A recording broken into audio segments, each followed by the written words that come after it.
Hey, it's your old pal Slim, and this is 70mm, a podcast for film lovers just like you. Every Monday, I chat about recently watched movies with my close friend and artist, Danny Haas. Mm-hmm. You got to go backdoor with Tom. And our close friend and movie insider, Protolexis. Well, one thing, I thought our episode, Last Black Man in San Francisco, was great, other than the fact that I said maybe 10,000 times. Every month, we have a new theme that guides our main discussion later in the show, and this time it's Protopendence. And that means he gives us a theme at the start of each show with options, and then we choose the next movie. Last week, I chose the Letterboxd Top 250 and the Truman Show, and you can use the chapters to skip right to that discussion if you want. Did Jim Carrey have the best agent in movie history? How much damage did reality TV do to our society?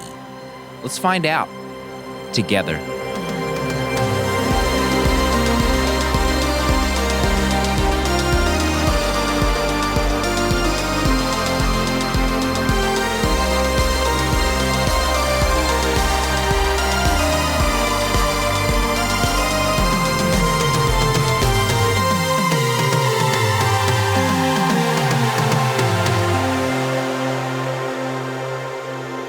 How about I start, Slim? Oh. We have to talk about it. Go right ahead. We have to talk about the elephant in the room, okay? The strike. We are removed, a few days removed, and we have to know your thoughts on the Wonka trailer. I didn't say this in our Discord. I said this elsewhere, but honestly, the trailer looks catastrophic. This could be the end of all things. I don't know. I don't know. Isn't it? I think it's supposed to be a musical. Did you know that? No. What? I don't care. I think it might be a musical. I'm glad you kept going with that bit. I really want to talk about your red carpet experience with Mission Impossible, Dead Reckoning, with our dear friends at Letterboxd. My God. How was your night? Where to even begin? Were you nervous? You had to have been nervous. Where to even begin? So Letterboxd, where I work, disclaimer. Disclaim it. Covered the red carpet in New York City for Dead Reckoning premiere. We weren't even sure if it was going to happen with this SAG strike business. But then they like extended their deadline to, I guess, what the deadline was, as maybe today as of recording. So it essentially meant that like the stars were going to walk the red carpet. So it was like guaranteed that it was going to happen. So this is my first red carpet interview experience. I'd filmed them before, but I'd never been the one asking the questions. Gosh. It was pretty crazy. Like the way it was set, it was inside, thank God. The whole thing was like inside this theater. Is it hot in New York right now? Oh, steamy. Tell me. What's the steamy tip? I thought you said, what's the steamy tip? And my brain shut off for a second. It's really hot. I don't recommend anyone go to New York and ride the subway in this weather, but it's like the real feel with humidity felt like 97. And you're walking around in slacks in New York. That's just that's a no deal. With the heat vibrating off of all that asphalt. Yeah. Coming Closed-toe shoes. Right up on you. So I walked in there. They had like our setup. We had to find Letterboxd's name on a sticker on the floor. That's where you're setting up. And it was tight quarters, really tight quarters. You had a good spot. We had a great spot because we actually weren't even sure which direction they were going to start at. But we were like right next to where they were taking the photos. We were maybe like 8 or 9 in line from where they take they take photos and then they start doing the questions with the press. Gosh. And when we got there, they told us that like you might have 60 seconds with Tom Cruise. I'm talking about Tom Cruise. Tom Cruise. Golly. Say that out loud. I'm sweating. And there was something else I was going to say. Oh yeah. So like in our paper that they sent us, they're like, Tom will start saying hello to people at 4:45. The talent will get there at 6:15. Jeez. So Tom and there's like a fan section. There's like they had like fan sections set up. So like he enters and he's like spending a minute, 3 minutes with each person in these sections. Holy cow. With selfies. It's like what you see in those videos all the time. That's incredible.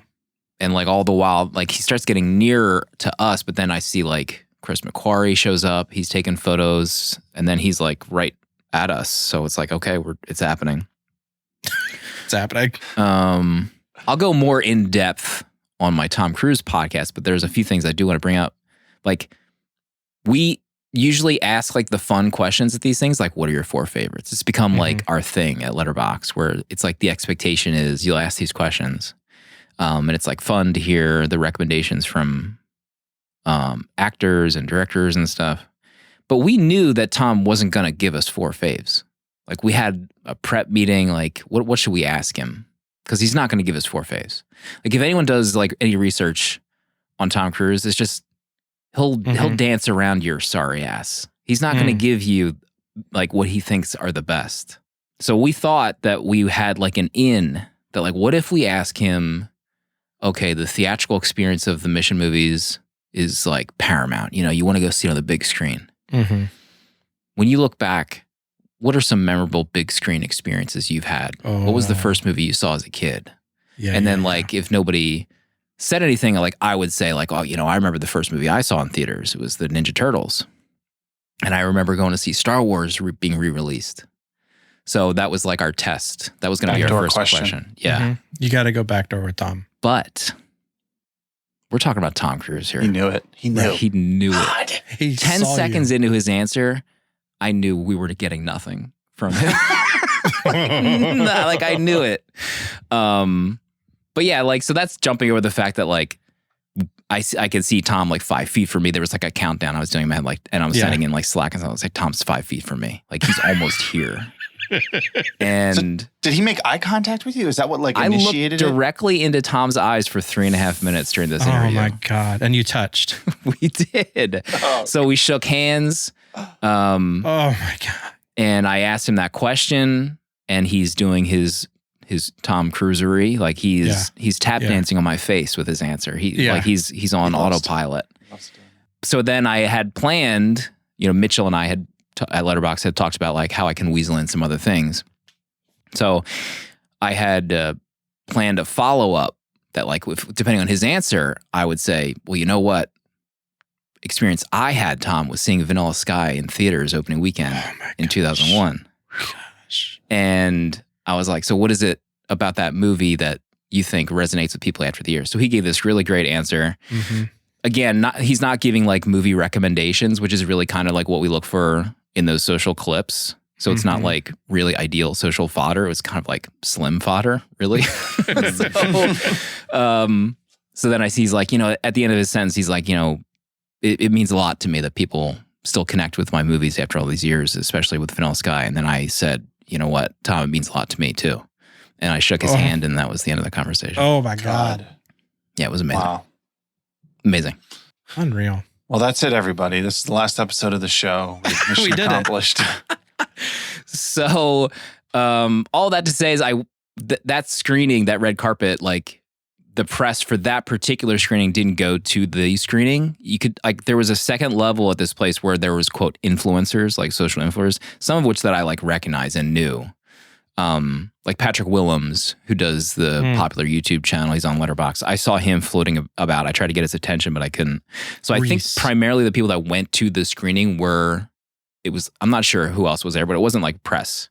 So after that, I went home and I went to go rewatch the movie in theaters this week. So tentatively, the plan is Dale has already seen Dead Reckoning Part 1. Jonesy, we got to get Jonesy. Jonesy's tentatively seeing it for a potential recording.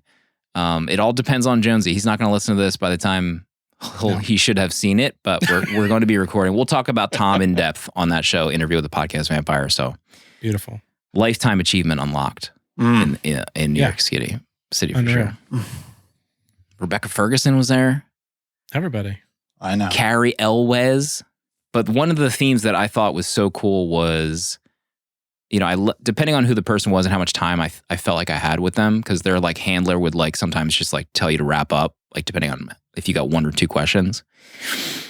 But like I would open with, are you familiar with Letterboxd? And maybe half of them stopped me and said like, oh, Letterboxd, yeah, McHugh's always talking about Letterboxd. McHugh. Yeah. So like, Really? so it's just so wild for me to like imagine the conversations that like Macquarie has with the cast, maybe in downtime about Letterboxd. Yeah. And like opening his phone, like, yeah, you can make a list. Here's my recommended movies. It's just so crazy that those things happen.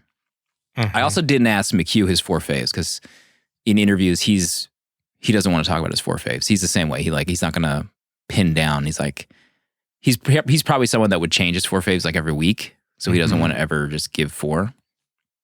And I asked him the theater question. He couldn't name one movie. That was the first person I asked. And I started to be like, well, this theater question might be a bust. I might just have to pivot to the 4 faves for everyone right away. Goodness gracious. So great experience. Where do we go from here? We should say hello to some new patrons. Josh, Jeremy, Samuel, and Tom all joined this past week. We're almost near 400 patrons. What the? Yeah. You know? How's that feel? Feels great. I can't believe there's almost 400 people out there want to be our patrons. It's humbling, but also very exciting. And seeing new people join the Discord all the time is great. Yeah. What's going to be the next watch along that happens in Discord? The Mission Impossible one's over. You know? Have they announced? Has our Discord announced? I don't know. Who's in charge of that? Who runs these things? I have no idea. There's silence in Discord right now. No one wants to step up. So they got access to the VHS Village Discord where those watch-alongs happen. You know, maybe you're listening right now and your group of friends don't like talking about movies. This is your opportunity to find some like-minded friends. Those folks get access to discounts on Danny's prints as well. So a lot happening in there this week. There's Oppenheimer's coming out soon, and I saw Danny watch a movie that is like, is this an Oppenheimer prequel that you watched? It is, it's the day after Trinity. Trinity? Yes, that's what it was called. It's from 1981, and it is a documentary on Oppenheimer. It's basically, I feel like what we're going to see in the movie, less dramatic. It's Oppenheimer being recruited to make the bomb, the testing of it, the after effects of it, the dropping of the 2 bombs, and then going into his life a bit afterwards when they started working on the hydrogen bomb, when he was revoked clearance from the higher up conversations because he was against it, etc. And kind of to the end of his life. What was amazing about this documentary? So Criterion posted about it being on their channel now as like a lead up to Oppenheimer. You should watch this. And I think I've probably, skimmed the name of Oppenheimer in school, but I think what was great about this documentary is there's so much footage. Like there's so much footage of them working on the bomb, and even just him in classes giving lectures, and they interview people that worked with him. It's all footage and him talking, and they're just it's wild to see, and then it's wild to compare what we've seen so far of the trailer, and some of the shots from the trailer feel like it almost mirrors these exact shots. And there's moments when they're like cabling up the bomb to the top of that like pillar type thing, and it's like on one cable, and it's even stressful to watch it in this documentary and like the black and white grainy footage. So I can't imagine what it's going to be like dialed up to Christopher Nolan levels in the theater. But I really loved it. I really loved it as a learning kind of tool, and just to see all that footage of Oppenheimer talking. And there's a moment where they're like,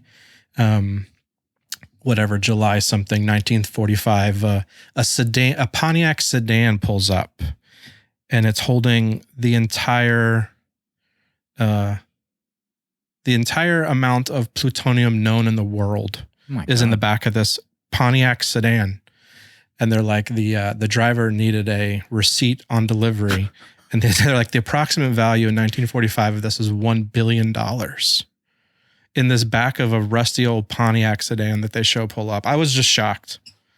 So there's a bunch of stuff like that. There's a bunch of stuff in that documentary. I would suggest watching it. It's not long. And I really loved it. I loved seeing Oppenheimer talk, because I don't think I've ever seen any footage of him in real life speaking. I haven't, for sure. I don't Well, know. I mean, we've heard that clip of him talking about the Destroyer of worlds. Yeah, I am become death, the destroyer of worlds. That there's a clip of him saying I've never seen the video of him saying it. So it's the clip I've heard so many times. But it was a great watch. I'm looking at the poster right now, and he looks like Cillian Murphy. Like he's Killian. He's what's the opposite of de-aged? Pre-aged. It looks like they pre-aged Cillian Murphy here on this. It's crazy. Yeah, I watched an interview with Killian about it, and he was talking about how he was trying to mirror the way he stands, the pipe, the hat that he wore, whatever they called it, the duster or something. And there was a specific way Oppenheimer stands in the footage you can see on this document. It's like his hand on his hip, kind of behind his jacket. And you catch Killian do it in the trailers a couple of times. So I'm excited. I'm really pumped for this movie. Proto, when are you seeing Oppenheimer? Haven't bought my ticket yet. I have a +1 if you're interested. No. Yeah. Really? I turned it down. When? Not in Philadelphia, though. It's in Prussia. KOP? Prussia. KOP. Oh! Date night with Oppenheimer. Date night. Good. The three of us. Just the three of us. What theater is it in? A good theater? It's a good theater. They have Dolby? Dolby. Yeah. It is a Dolby theater there.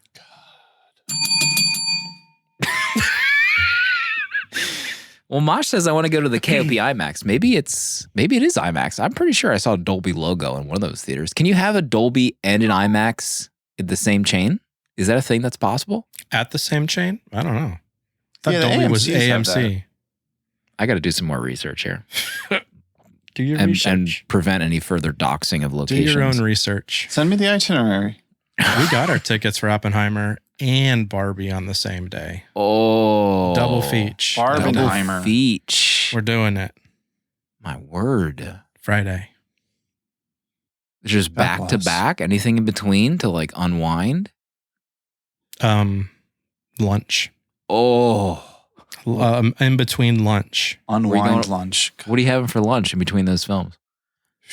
Whatever's by the theater. Chick-fil-A. Unwinding after Oppenheimer with a spicy chicken sandwich. Any other movie you want to talk about, Danny? I saw you watch Fallout. I think watched Fallout. I'm ready for Dead Reckoning this weekend.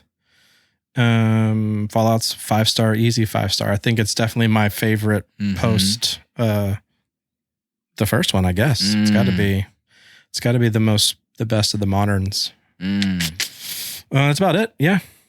Bro, did you see my line in my review about how I felt like visually I liked my second viewing because I wasn't so... Did you feel like we were close to the screen at all during when we saw Dead Reckoning together? Or was the screen like exceptionally large in your memory? Yeah, I mean, it was pretty large, but I don't think I would have said that I didn't feel like I could see the whole thing, I guess. Oh, I don't know. I maybe I'd have to see it again. Back row boys. Excuse me?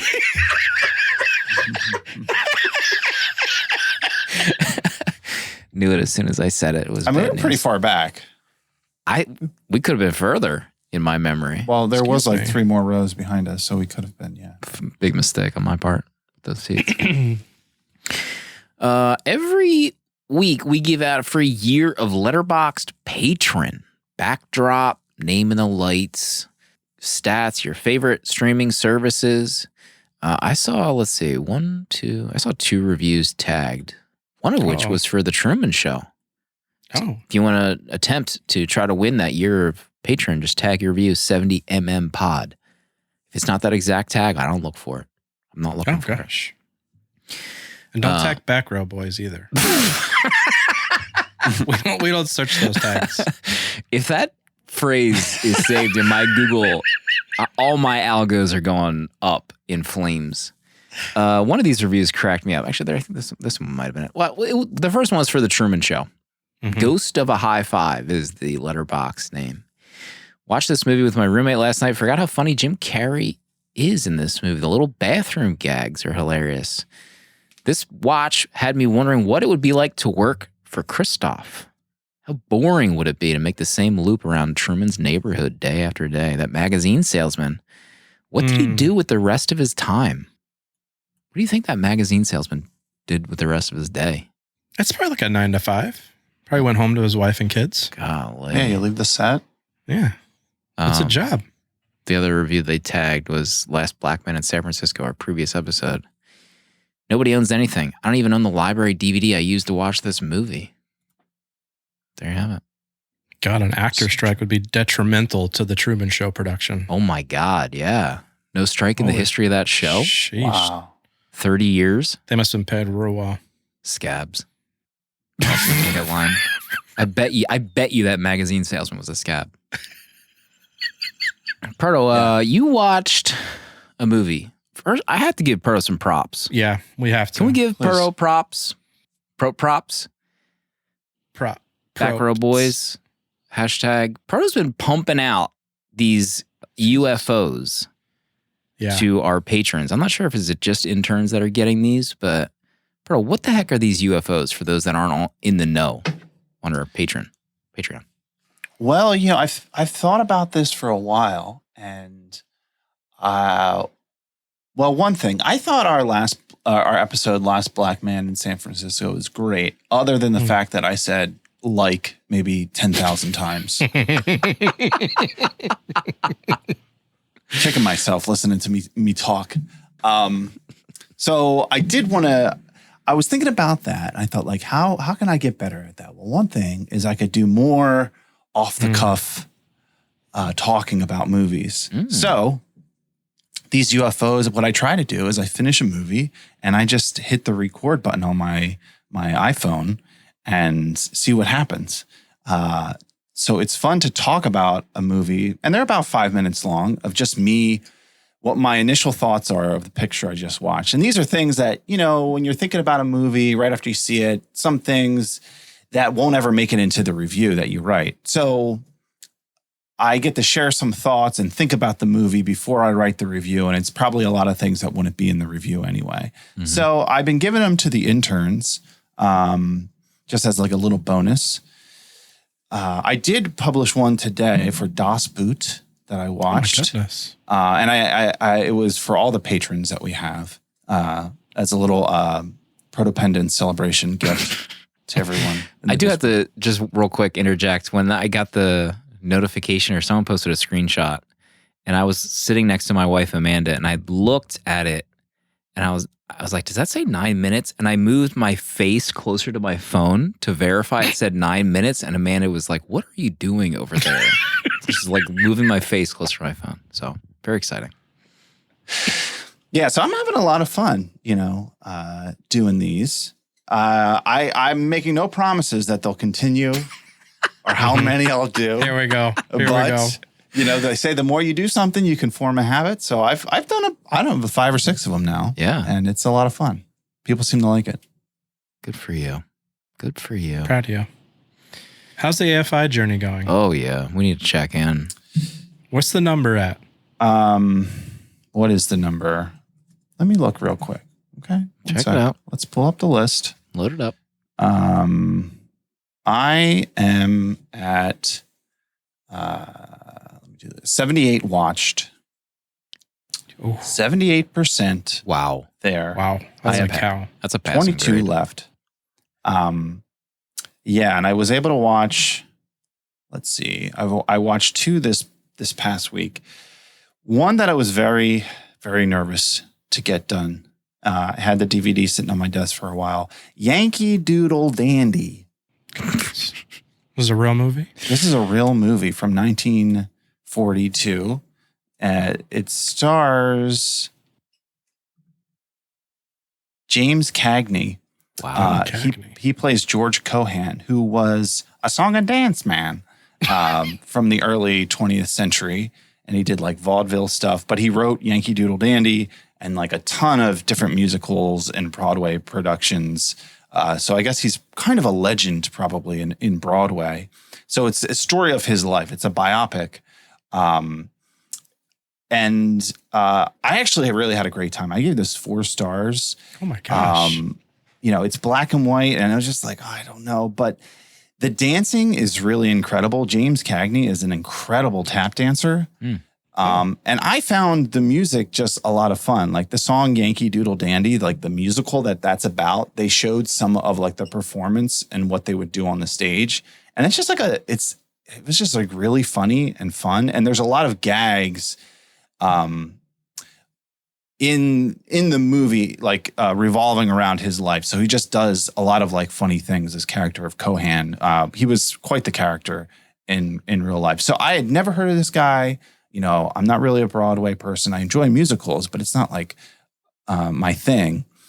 But I really had a great time. This was a fun movie. There was I don't know if it was a 4K. I think it was just a Blu-ray that came out in 2014 that I would actually kind of want to see, because the DVD that I had that was from, I think, like the 90s or early 2000s, it was not, you just noticed like the quality wasn't there. But seeing this in a Blu-ray, I'm kind of tempted. What are you going to do to celebrate once you wrap this journey up? Yeah. Probably watch a movie. I just remembered, we didn't even talk about next week. So the theme this month, mentioned at the top of the show, is proto-pendants. Danny and I, we were sick and tired of the whining of Proto not having enough say in these picks. So Proto presented us with themes that we had to choose from, and he will present us a group of movies for us to select at the end of the episode. So Danny and I have done that already once this month. So that means I think we will work together, Danny and I, right now to choose a theme. And at the end of the show, Danny and I will work together again to choose our next movie. So we need to hear the theme options from Proto for us to select together as one. All right. So the remaining themes: 1, modern bangers. Okay. 2, normal men. Okay. 3, horse week. 4, laugh or die. 5, AFI. 8, crime lovers. And finally, mystery auteur director we have not covered yet on this show. Gosh. Danny, what are your top 2 of the remaining themes? Modern bangers, I think, would be 1. And for some reason, I thought I was picking this week Alone. And I was going to pick Horse Week. Oh my God.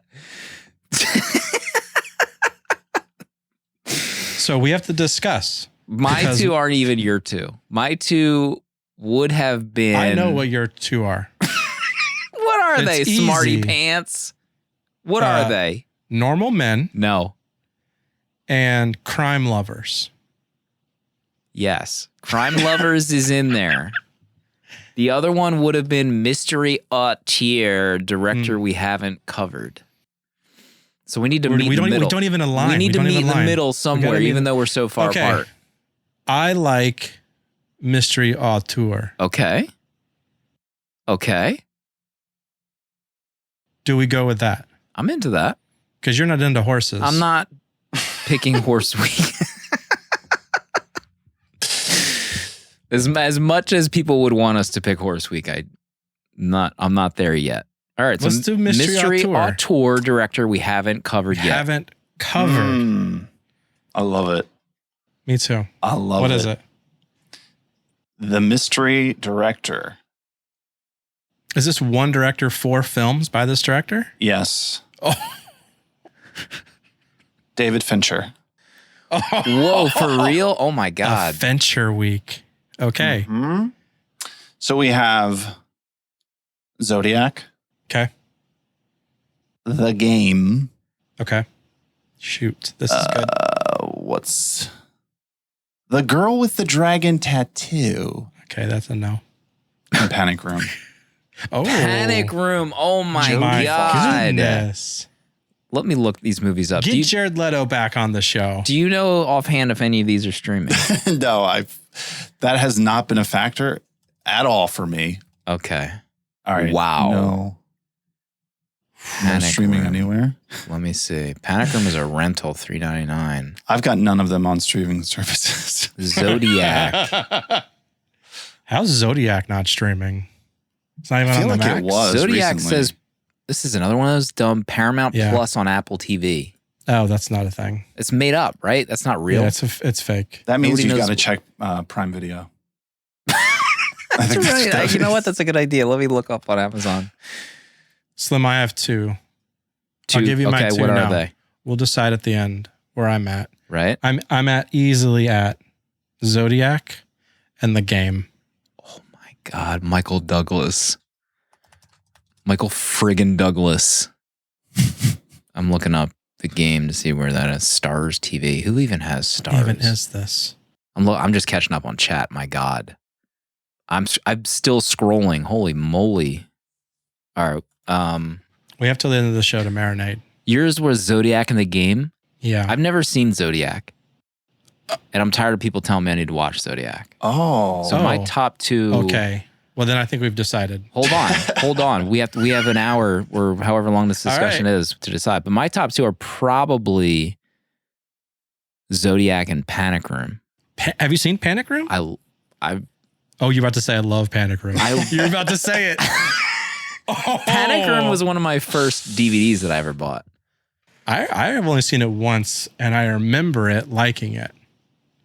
We'll talk about it's it later been in the show. ages. We'll make a decision. We can circle We'll back. discuss. We can We'll lock discuss later. eyes and make a decision. But we got to talk about this movie, The Truman Show. Let's just get it over Our with. main course before we reveal our pick for next week. This was Proto Penance, theme that a lot of P's in the sentence. Proto provided for the LB Top 250, and I chose Truman Show, Jim Carrey, Peter Weir, 1998. Proto, what's this movie about? Truman Burbank has a great life. He lives on the coast, has a great job, married with no kids, all on an island. He lives the modern dream. But he happens to be the child of a corporation who placed Truman within a dome for his entire life to be televised without him knowing. But when his reality starts crumbling around him, Truman seeks to escape it. But as a corporate daddy would do, Ed Harris will try and kill Truman before he lets him cancel The Truman Show.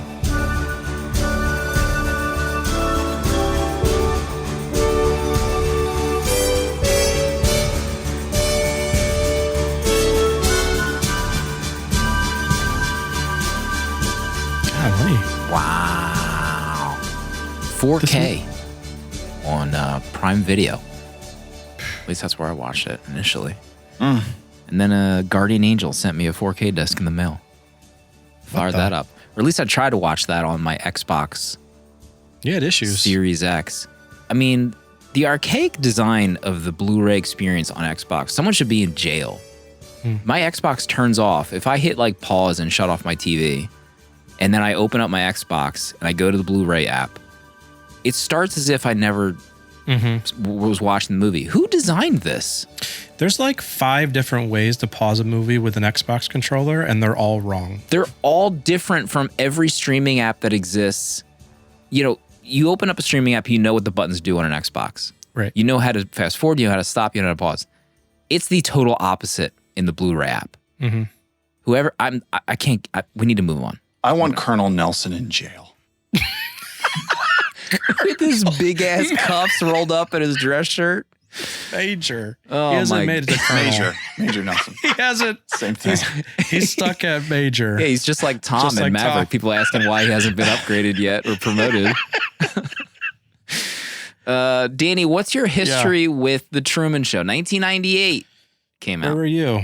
I don't have a history with this. I've only ever seen it. Well, in my brain, I've seen it.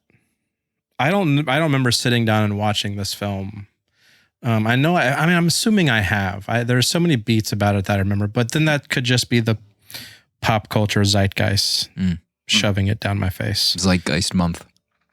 Oh, Just sounds cool.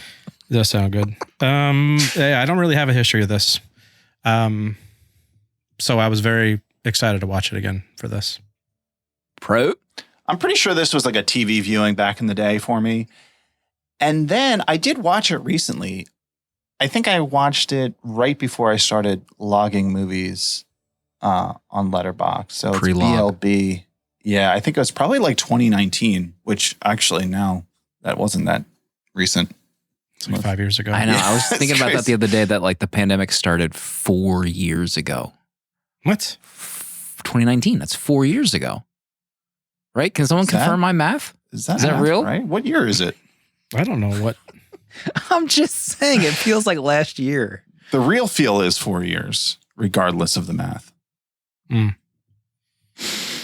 Pandemic was 2019. COVID-19, it's in the name.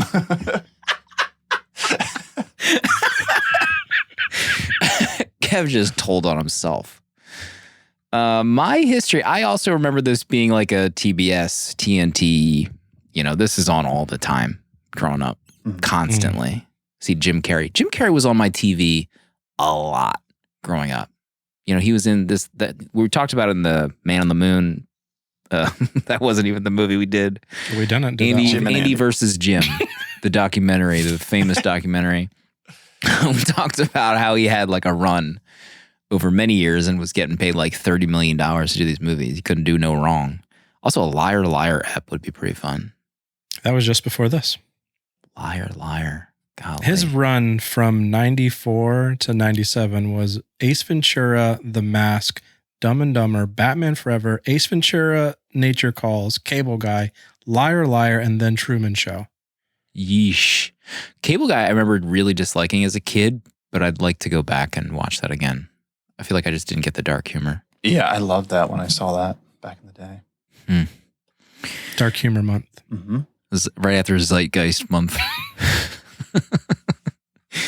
Okay, so at this point of the show, we'll go around the room, have our discussion. We jot down 3 main things in our viewing that we want to bring up and chat about. We'll go round table, and then we'll end our discussion with our Letterboxd rating. I'll go first since this is my pick. One of my top 3, this isn't like my number 1. I'm not going to go in like specific order, but like the first thing I thought of was the Disney Dome, the Disney Thank you. Volume, seeing this movie. About how like it's almost like an old school version of that.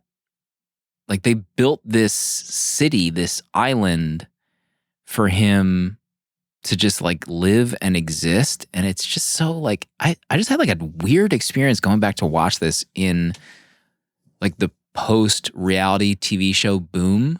Because remember, like after this, I think it was like 2001 or 2003, like reality TV was like it for all those channels, like The Survivor. Osbournes. And I was, what did you say? The Osbournes. Oh The my Osbournes. God. And so I was thinking about like the Disney Dome and how this like faux environment. And then I was like on the Wikipedia and they mentioned something called the Joe Schmo show. Do you remember that show? No. Talk to me. 2003, this came out where it was like a reality TV game show, and all the contestants were actors except for one guy, and it was all fake to just mess with this guy on the show. Jeez. So I was on YouTube watching some clips with it, and what's the one priest on Always Sunny who turned into a drug addict? Cricket. Danny DeVito. Well, anyway, Cricket, the actor, was on this reality show, and so was Kristen Wiig. I don't know. So it just like blew my mind going back in rewatching it and seeing like this was pre-reality TV, and we're already out of reality TV. Essentially, is becoming like the main thing. I feel like prestige TV has replaced reality TV. So it was a weird experience watching this, knowing what has happened in the 20 years since then. Like, I feel like when this had come out and then reality TV show had started, it was a different experience. But we've lived through so much since the Truman Show. And that's kind of like the main thing I was thinking of as I watched this. So, Danny, do you have fond memories of the reality TV boom of those years? I'm trying to think if when I would have started watching any sort of reality TV. I don't know. But what I thought about the most was, what if I was my age now in 98 seeing this for the first time? Like, I feel like this only works in an era without cell phones and the way we use the internet now. This kind of story would, I don't think the Truman Show could have made it into modern times. I think I don't think it would have worked, but I kept thinking about, like, gosh, what if I was 40 watching this in 1998? I feel like it would have broke my brain thinking about how this could possibly happen, et cetera, et cetera. But it's pretty cool. Bert, are you a Survivor head? No, I wasn't. I never was really into Survivor. I don't know why. My family, we like to watch The Amazing Race. We watched that show. Yeah. But the show I loved, and I think we've talked about this before, is The Mole. Oh my gosh, Anderson Cooper. Anderson Cooper. That show seemed like the hardest show to be on. The way it was just set up, like the way they had those exams at the end of the show, it just seemed like impossible. But I remember loving that. Yeah, I don't know. Yeah, that's a good question of like without the just now all we know about reality television, of what it would have felt like to see this in 98. I'm not really sure.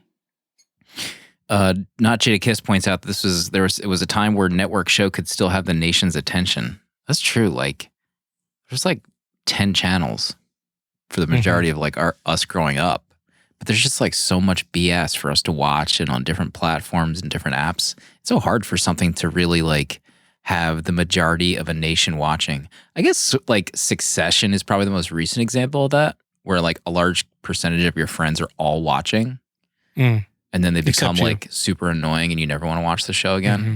Yeah, see, I knew it was coming. But it's also hard to know now if everyone is watching it, or is it just like the echo chamber that we live in of the people who we think are everyone are watching it, you know? Right. Right. Can we trust the numbers that these studios are telling us? No. 7 billion households watch Stranger Things. Oh God. Yeah, but then they talk about these like Netflix shows that no one's ever heard of, and it's like 1 billion nuclear family minutes watched on this show. Fakery. It's fake. I don't believe any of it. Pardo, what's the first thing you want to bring up? I think every time I watch this, I think, could this actually happen? And I guess what you're saying about reality television, or even the idea that with technology it couldn't happen, but the way they set it up, you know, Truman lives in a bubble. He has no contact with the outside world. So if you actually did this, you wouldn't have to set it in like modern day. You could like set it within any time period that you would want, and not even have cell phones, which would be pretty wild. And even the thought, like you're saying, Slim, about, you know, can one show capture a nation or, you know, most people that they would have to watch it? If right now there was a live feed of someone's life who didn't know and lived in a dome, it would be hard not to watch it. And I love that part of the movie of how there's people who it seems like they're at work and all they're doing is watching the Truman Show. It's like watching like the addictions that people have now to watch live streaming, you know, because you have this fear of missing out on something. How much fear of missing out would you have on this type of thing, where it's like, here's this guy, doesn't even know you're watching him, but the producers are writing, you know, trying to write this show, like bringing people into his life to try to create like these scenarios, these dramatic moments. That would be so captivating. I think even now it would be hard. It would be hard to look away. Remember, what year did Serial come out? Remember when that was like the number one thing at the water cooler, so to speak? 2015. My God. That was right before the pandemic. That was a 2019. guess. No idea. Danny, number one for you? Number one for me. I love this town. I love the setting. There's something about the production of this movie that there's something, I mean, it's weird to know it's fake. But then to watch Truman interact with it like it's real. It's like I have such a hard time focusing on him when I want to watch everyone else around him. I want to look at the buildings. I want to see if there's a crack in the seams. I want to find like the mistakes. But I'm always, I say always, this is like my second time watching it. But throughout watching it this time, I found myself just kind of in awe of the idea that this could happen. Watching the background actors, when it starts to break loose and he runs into his dad as the homeless person, and the way they try to stop him from getting to him. And I don't know, there's just something about the production and the city and the town that I just found almost more fascinating than the story itself. I love looking at it. I mean, I know it exists in real life in Florida. You can literally go to this town that they had to buy off the mayor or whatever to even film there.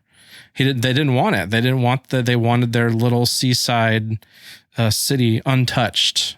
They like bribed, or I feel like he asked for like $5 million for himself to let them even film at this thing. And they're like, no, not going to happen. But yeah, it's just, I don't know. I love the production of this. It has this like, we are so fake, but it's meant to be reality kind of feel to it. And I love it. Yeah, I love the look of the town too. Like you could tell me that is a fake town movie set and you would believe it. Like all the scenes in like the side streets and stuff. It reminded me of like Edward Scissorhands, the town there that they had. It was like kind of bright and shiny and fake. Yeah, I love the look of it. I love the bridge. I love the shop where he goes to see his buddy who's stocking vending machines as his main job in that small town. I mean, how much work does that guy have in this small town just stocking vending machines every day? The fact that Truman believes it. Yeah. Also. Aren't you in this one every single day? You're in this store? He knows exactly where to find them. My number one, I'm talking about the pandemic a lot, so everyone just let's calm down. In my review, I put that it was insane to me that they didn't make a sequel to this movie during the pandemic and put it on Paramount Plus. Like, how did that not happen? I'm grateful that it didn't, but this feels like ripe for studios looking for quick cash with no cost. Like, can we film just this little thing with Jim Carrey? What's he up to now? Because at the end of the movie, I was like, man, I would still love to see what happened to Truman, what happened to Christoph. Like, I want Christoph in prison.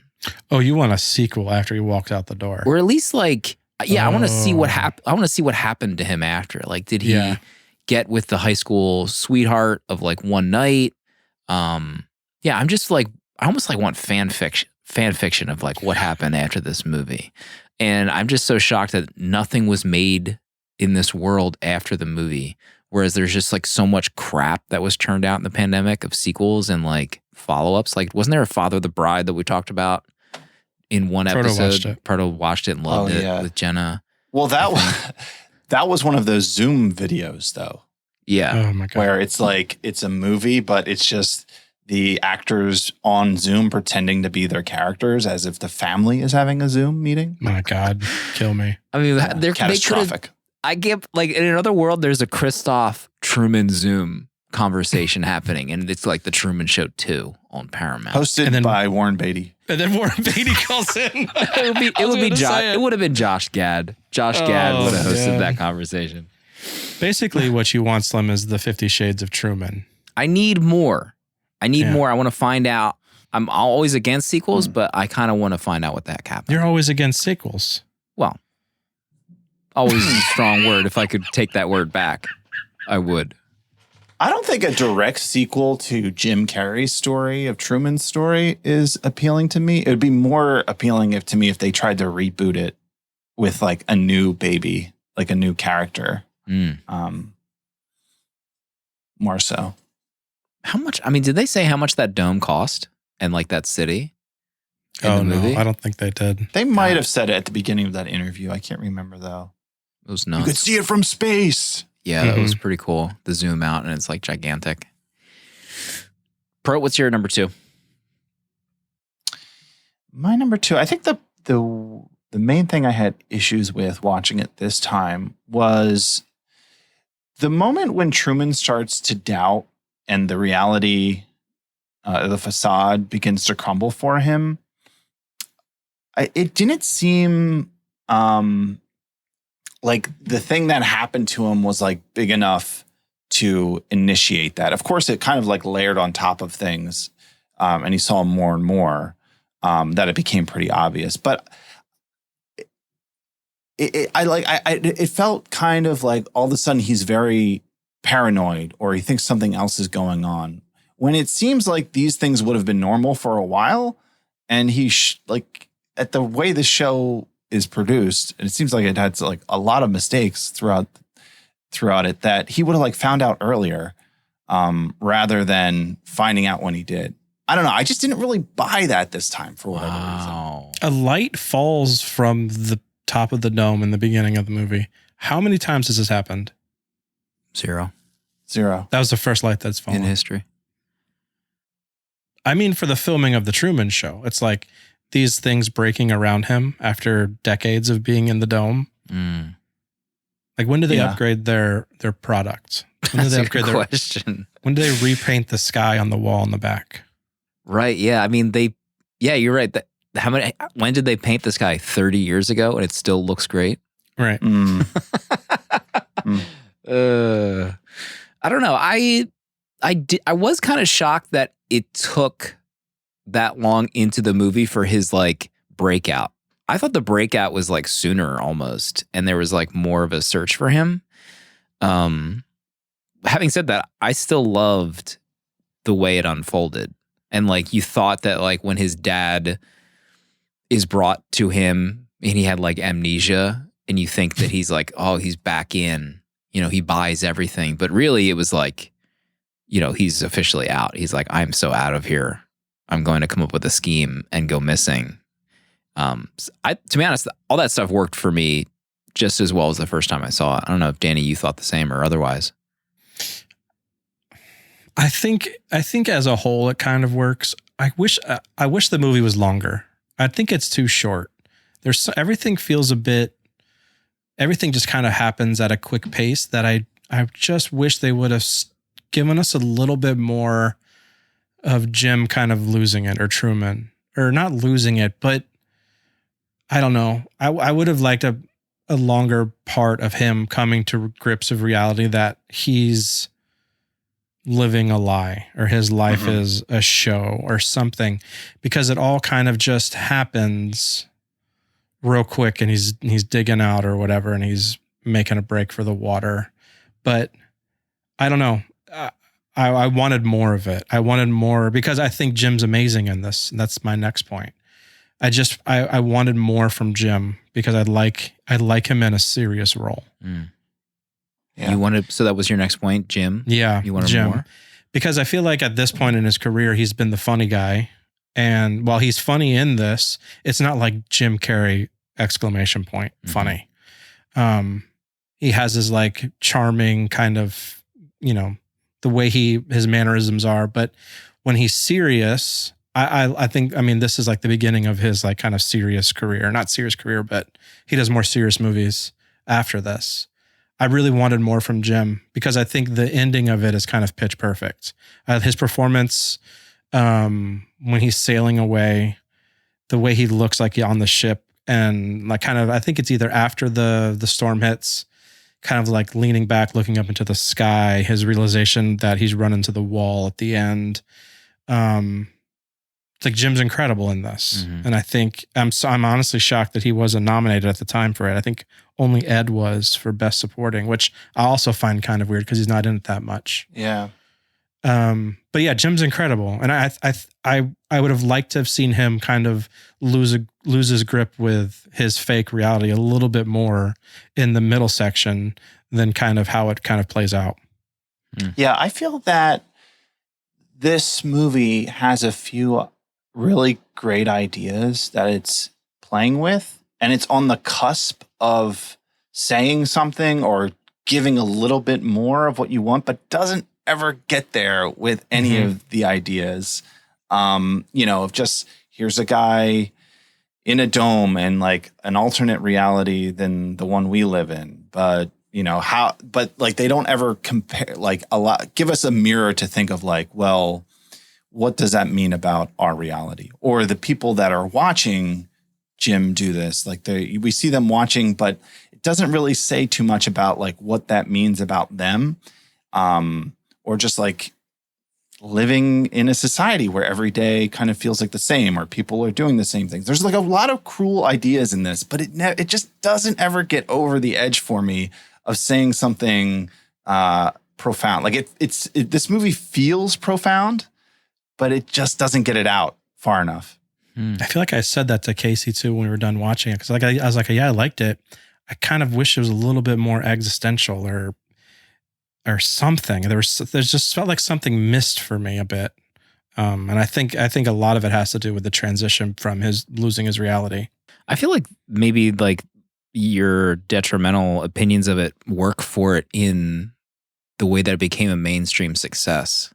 Like it gives the viewer almost just enough to be that kind of like popcorn movie.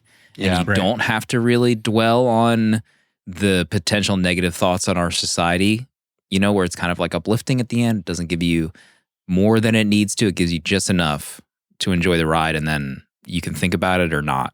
It's up to you. Right. Yeah, I agree. Yeah, this movie definitely doesn't hit you over the head with its ideas.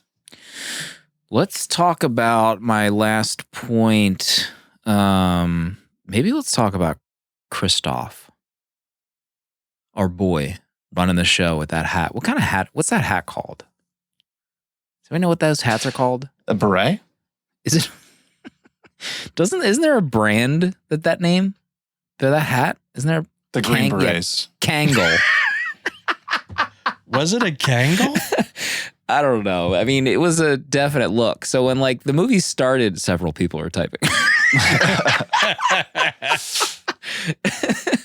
When the movie started, I forgot that so I haven't seen this in a long time, but when it started with Christoph like doing his pitch about, the creation of the show, and then Laura Linney talking about how it's like a noble job.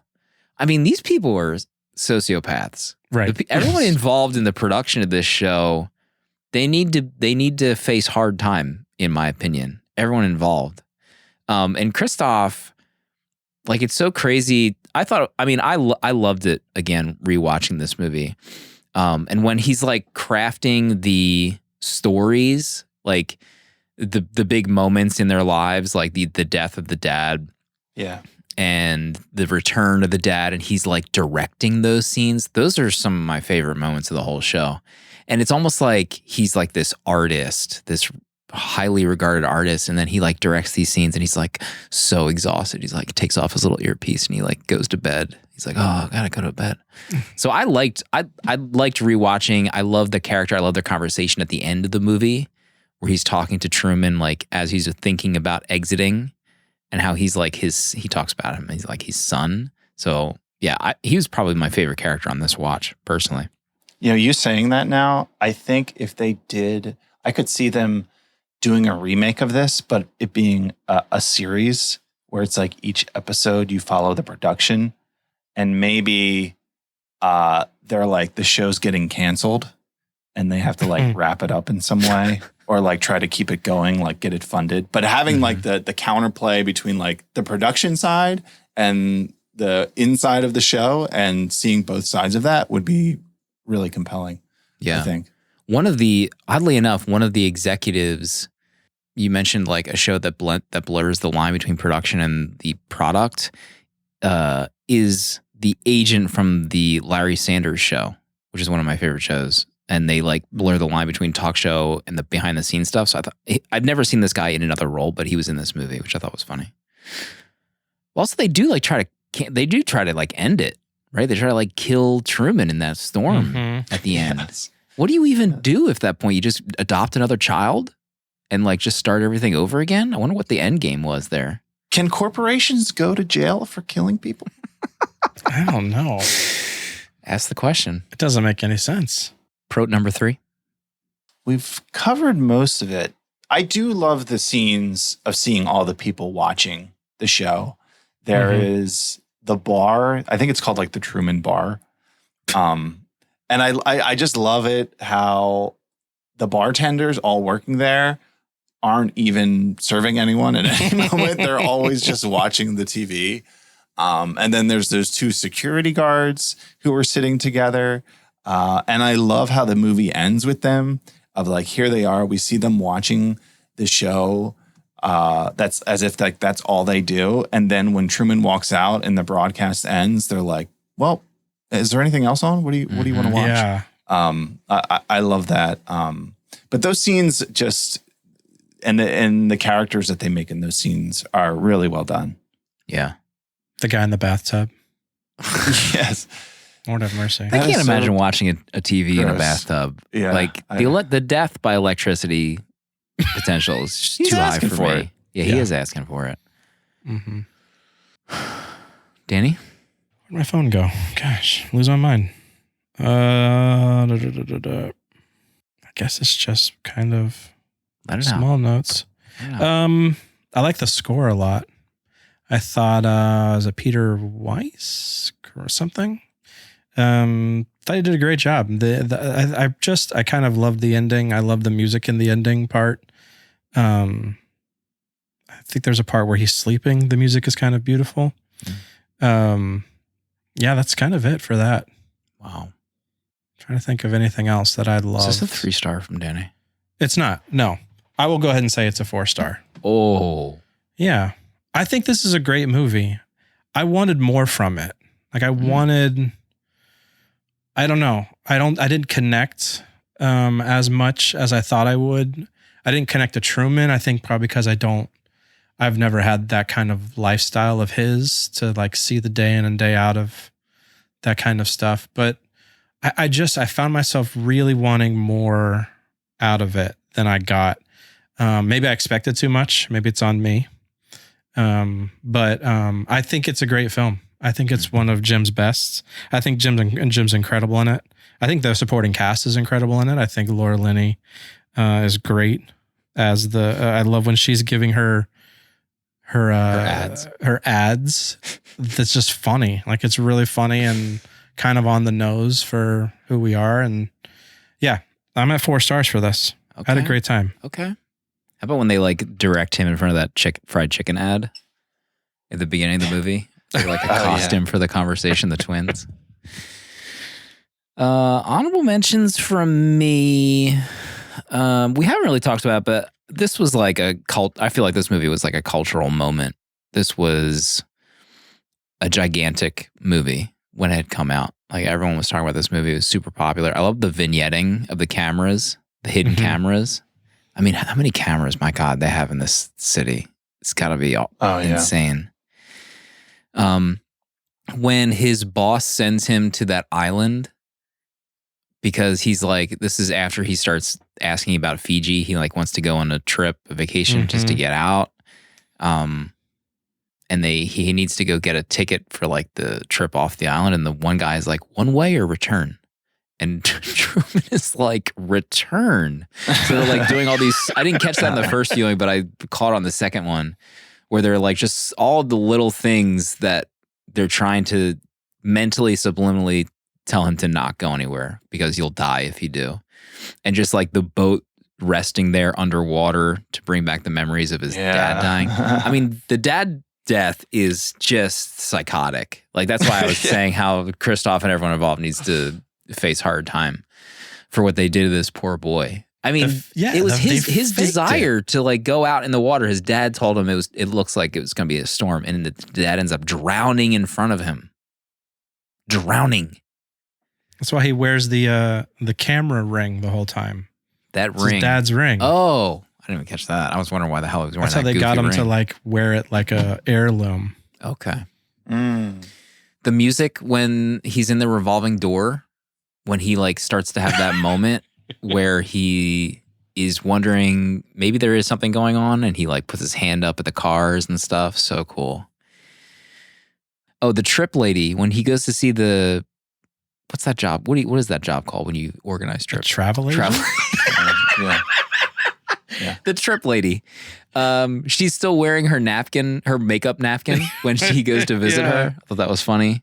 How about all the posters on her wall are just like ways you can die from traveling? I do think that like a lot happened in that time frame to make him freak out. Like I know you guys were talking about like not enough happened or you wanted more, but I mean there's a lot of stuff that goes wrong in like the course of a few days or weeks, however long it is. Like he hears like the directors or the producers over his car radio at one point. Yeah. There's just a lot of stuff. Our boy, there's some Simpsons actors in this doing the interview. Mr. Burns, his name escapes me. Same with Travel Agent, but the guy who does the voice for Mr. Burns does the interview of Christoph. Harry Shearer, thank you. And then they talk about like, let's look back at the history of all the mishaps in Truman's life. And they had like intruders appear. How did they even get in there?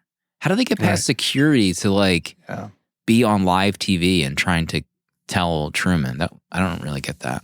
They dig. Anyone can dig out. I'm not responding. I'm not responding to that. Truman could dig out of his house and avoid all the cameras. Do you know how long it would take you to dig to get in that dome? I wanted more. I thought the same thing about the girl he was in love with,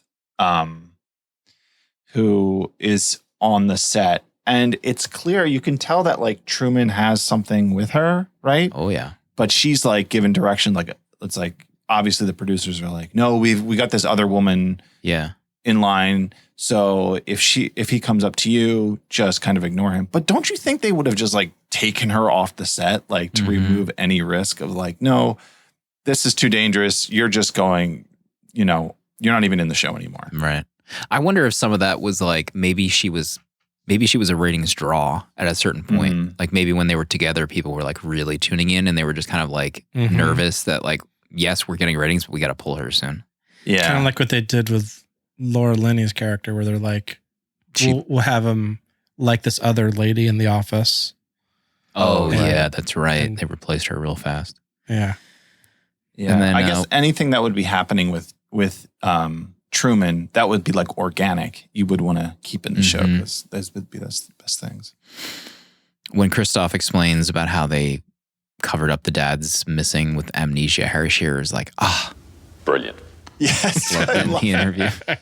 I also love like when they turn into like a police state looking for him. They do so many things when he's missing that I feel like the jig is up. Yeah, it's over. At this point. Like they turn the sun on at a certain point, and they're all freaking out. The conversation at the end with Christoph, I'm the creator of a television show.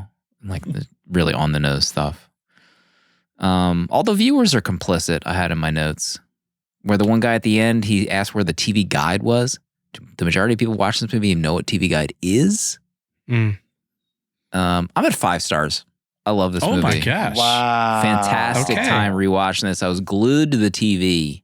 Hell yes. And the fact that the Getz family owned that house that Truman lived in, it didn't pull me down a star. Didn't shake you. F the Getz family. Gats. Everyone who's touched that house is complicit.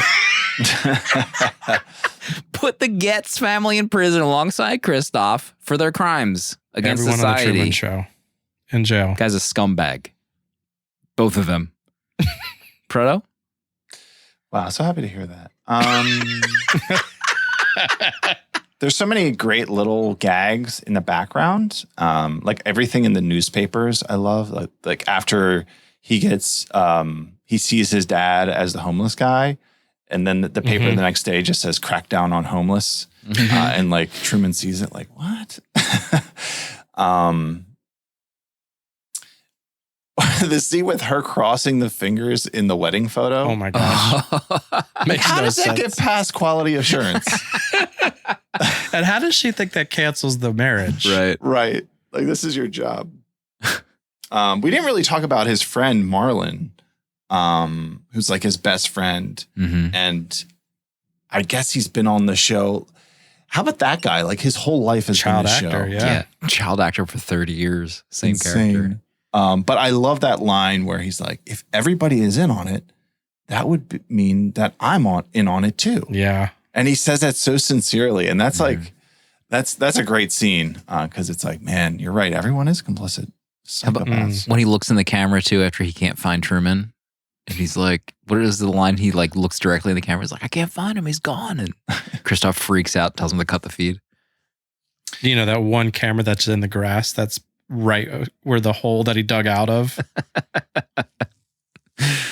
Yeah, I mean, this is terrible, but I would love for this to happen. I'd be glued to the screen, you know? I would too. I'd be complicit. Yeah. I'd have to get like another phone just dedicated to having it on at all times. And just walking around with your like holding it up.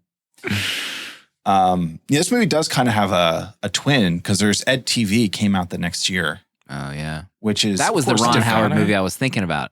Didn't he direct that? Yeah, he did. Yeah. But like cameras followed him around, right? Yeah, and he knew about it. Yeah. Oh, okay. Yeah, but it was like like 24/7. He's being videotaped. Goodness. Yeah, I think my main issue with this movie is that, like I said earlier, it feels incomplete in some way to me. And I can see how it can be its strength to think that because it kind of leaves it up to the viewer and it's a little bit more vague. But I don't know. I just want a little bit more from it. So I'm at 3 stars. Woof. For Truman. Woof. That was Proto. All right. That is the Truman Show. Scandalous ratings, if I can be honest. I thought they'd be higher, but that's okay. We had a great time. Leave us an email. We do have some emails to get to. We have a VM to get to as well. Let me see if I can pull up our voicemail machine. Hopefully it works. Art has left a VM. You can leave us a VM or email at 70mmpod.com. Let's listen to Art. Hello, gentlemen. It's Art calling with a voicemail for tonight's show. Hey, speaking of voicemails, I've noticed just a little dip in the number of VMs coming through. I don't know what's to blame there. If it's the show's too damn popular, you know, people are scared to hear their own voice on a show that's getting retweeted by, you know, Apple Podcasts, for God's sakes. Or, you know, all the voicemailers have just started their own podcast now and they're too cool for school. Anyway, the VMs, where'd they go? We need the VMs. We're looking into the VMs. So I'm Oh my gosh. calling for a renaissance of the VMs. Let's get the villagers to send a couple in. Tonight's episode, wow. Das Boot, what a pick. Frodo serving up a choice of 4, Slim choosing the best and most impactful classic on the list of, you know, great candidates.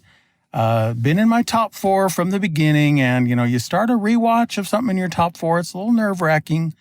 Is it going to hold up? Yes, it absolutely does hold up. It's just one of the most gripping movie-watching experiences you can have. So, you know, I've been looking for the Villager reviews all week. They haven't started dropping. I don't know why, but maybe because it's not stream. Oh, here's a Proto 4-star just dropped. That's 5 stars in anyone else's book. We all know that. So we're off to a great start for tonight's discussion of Das Boot.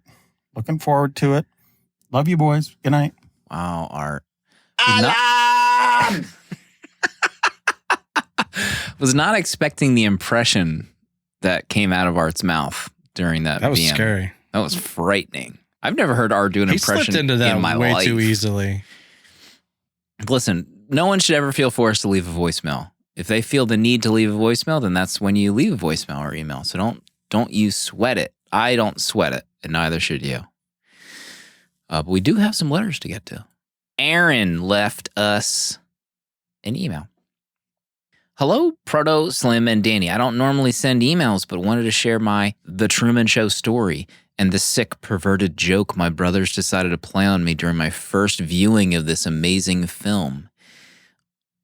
I am the youngest of 4 boys, and because of that, I am usually coming to things in life fast.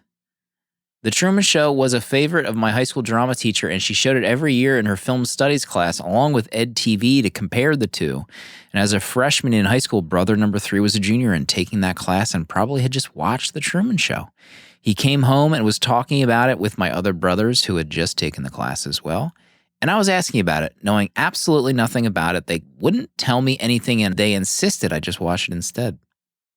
They popped in the DVD, and then, while one of them must have been distracting me, fast-forwarded through the movie's first 2 minutes where the director and actors are talking about the show, and they started at the title card. So I had no clue that this was a hidden camera movie until 15 minutes in, and even then, they just cut to people watching the show. So I still didn't really know the extent of the operation until an hour in. I was extremely paranoid and felt exactly like Truman.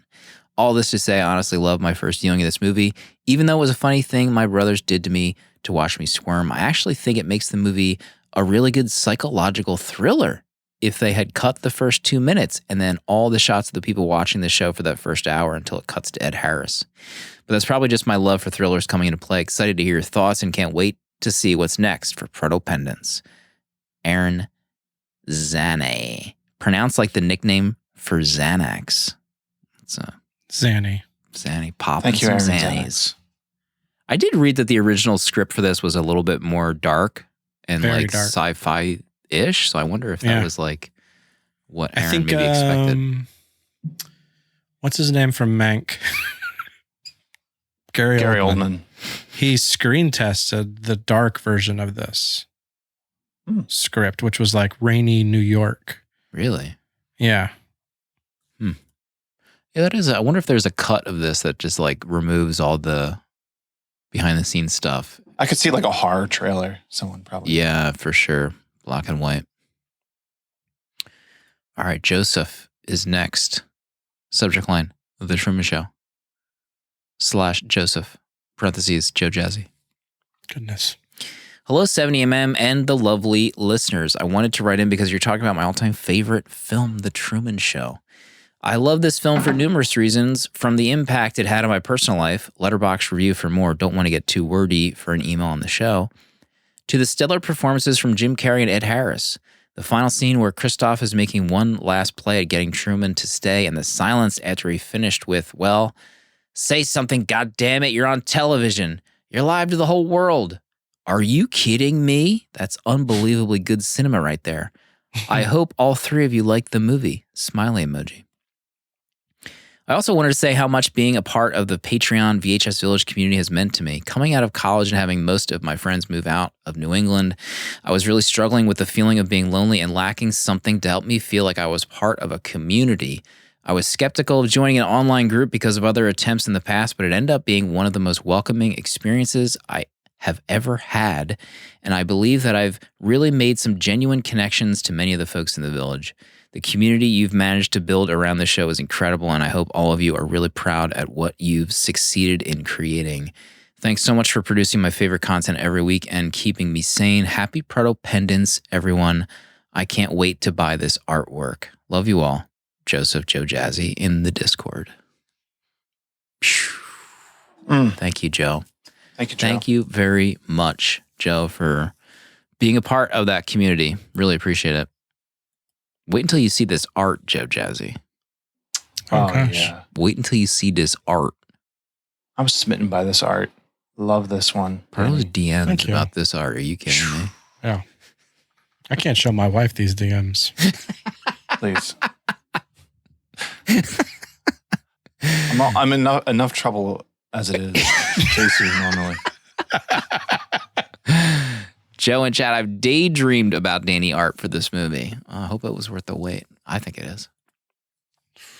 All right, so Danny and I need to settle up. Oh, We need to talk about what we need movie to we settle want up. for next week. It's between What do you want? It's between Zodiac and Panic Room and The Game, right? Those are our top 3. Yeah, our top 3. I've seen Zodiac a couple times. I've seen Panic Room once. I've never seen The Game. Mm-hmm. That's where I'm at. I know Zodiac would be huge. Be a big app. I got my producer hat on I right can't now. believe you Be a haven't big seen app. it. That's honestly. Maybe it's the fact that Robert Downey Jr. has another pants problem in this movie. Oh, for God's sake. Does he own a pair of well-fitting pants? Has anyone seen him in a pair of well-fitting pants? Who can All say? that We haven't money. talked. Have we ever we talked about it on the show, right? I don't know if we have. I have like this running bit where Robert Downey Jr. cannot wear non-baggy pants. Like if you look at promotional photos or like set photos of him on the Avengers, he's wearing the baggiest ass pants. It's like he was sponsored by Jinko. He's got some kind of deal with them. He signed maybe when he was younger, Yeah. lifetime contract with them. So my vote is for Zodiac. Oh, Yeah, I think it'd be a big ep for the show, Zodiac. We've talked about I'm in. doing it for a long time. You're in? I'm in. Wow. Let's do Zodiac. There it is. Oh. Okay. This is huge. This is a big one. This is a big one. Zodiac. Make no mistake, I love the game. For those listening right now, I love No the game. mistake. But maybe it's time to finally watch Zodiac. Michael Douglas knows how to wear a suit. 162 minutes. Yeah, safe space. It's almost 3 hours. Can we change our vote? Is it too late? Mark Ruffalo. Which one of you two doesn't like Mark Oh. Ruffalo? That's me. That's me. I think it's in one of my Zodiac reviews too. What's wrong with Mark Ruffalo? We'll get into it next week. I love Mark Ruffalo. Do you? I saw his weenie in The Cut. He Oh. bears all. One movie. If anyone's interested. What movie do you like Mark in outside of Marvel? Outside of Marvel, Collateral. He's in that? Yeah, he plays one of the cops. Plays one of the pigs. I'm going. That's what you said. You know, I don't know if I've actually seen Thank a you. lot of Have you seen 13 going on 30? Marvel stuff. That's his best work. Foxcatcher, he was really good in. Foxcatcher. The Last Castle, one of my faves, with Robert Redford. Some folks are saying Shutter Island, 13 going on 30. He's been in a lot. That's all I'll say. Yeah. Okay. That's it for this week. It's a big week. Big freaking week. Protopendence, gigantic success. In my opinion. It's been a big month. Gigantic success. Thank you. What's next? Stay tuned. We're going to build everything up only to tear it down. Part, any closing thoughts this week? Well, just to harken back to what Art was saying, I did watch Das Boot this week. Finally got around to this one. Big one off the list. Big one.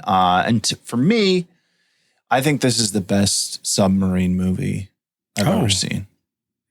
And it's fascinating how this was, and I put this in my review, but when this was made, it had a theatrical release, but then they also had it that they would have a television cut that was much longer than the theatrical. Really? So they shot all this extra footage to have for these additional scenes for when it ran on TV. And then eventually there was a director's cut, and then I think they called it like the final cut that came out, which was the one I watched, which was 3 hours long. Oh. The production's pretty amazing. I don't understand how like submarines work. Nobody Or- knows. How you could get Clearly, no one does. it's like 40 to 50 guys were in a sub at one time, living in a sub. Logistically, I don't understand how that even works. I would love to watch a documentary about this whole, fiasco of being underwater in a machine. But really fascinating movie. I think if those things interest you, it's a pretty compelling watch, and I can see why it's highly regarded. It looked like dynamite from Wolfgang Peterson. Your boy. My boy. Yeah, me and Wolfie. Me and Wolf. Das Boot. Add it to your watch lists. Maybe I'll add it to mine. It's double VHS. Double? Is it a double VHS? It is, yeah. Comes in a It's boot. gotta be. I don't think that's what the boot is. We'll see everybody next week for Zodiac.